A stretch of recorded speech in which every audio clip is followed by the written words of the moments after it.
6 reasons why we need to keep bombing Nigeria. So in May of 2023, Nigeria opens the $20 billion Dangote refinery, the largest oil refinery in Africa. Then in September of last year, Nigeria stops importing refined oil from us, the United States. The result, $3 billion in annual US refined petroleum exports gone. Then starting around May 2024, Nigeria repeatedly votes at the UN in favor of Palestine's bid for full membership, fighting with the global South and breaking with US and Israeli positions. Throughout 2024, Nigeria deepened economic cooperation with China, including multiple lithium and rare earth agreements with Chinese companies. China now controls critical mineral access in the world's 6th most populous nation, Africa's most populous nation. Also, throughout 2024, Nigeria expanded its currency swap agreement with China. Foreign trade began to increasingly be conducted in yuan and naira instead of US dollars. This part's crucial. When countries stop using US dollars, the US doesn't just lose trade revenue, it loses leverage.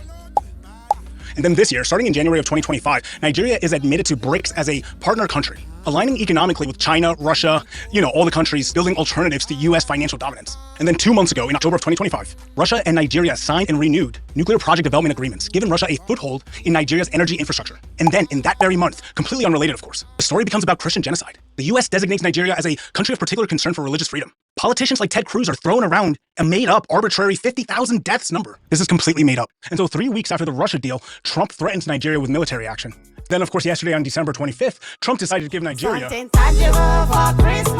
Naturally, we bombed the Sokoto state in the northwestern region of Nigeria, a region that's 95% Muslim. But that's fine, because the Christian persecution that Trump is talking about, that's happening in the Middle Belt, which is only about 500 miles away. For reference, I'm currently sitting right outside of Philadelphia, and 500 miles from here would be Toronto, Canada. Listen, when you're liberating people, geography is not important. It's the thought that counts. Because on the same day we dropped those freedom bombs, 15 Nigerian Muslims were killed in a mosque bombing in northeastern Nigeria. Notice anything?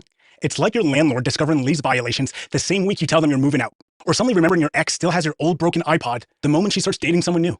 Nigeria is Africa's largest economy. For decades, Western countries, France, Britain, America, have treated Africa like an ATM machine, Nigeria included. Resources out, profits back to Paris, London, the US. That's how it always worked. But something's changing. France got kicked out of Mali, then Burkina Faso, and then Niger. In August of 2024, America pulled its own bases out of Niger. Bases it claimed was there to monitor extremism, but in reality was only there to maintain a military presence in the resource-rich Sahel. China's offering infrastructure deals without any regime change strings attached. They joined BRICS. They opened their own refineries so they wouldn't depend on our oil anymore. Nigeria's trying to stand up after 500 years of exploitation.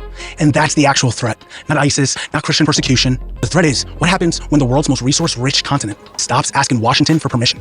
So we dust off the playbook, find a humanitarian crisis, real or exaggerated, amp it up through friendly politicians, cable news, celebrities, and if they don't fall in line, the message is clear. You can have independence or you can have peace, but you can't have both. The mainstream media isn't asking these questions because the answers make America look like exactly what Nigeria says we are, not the world's protector, the world's extortionist.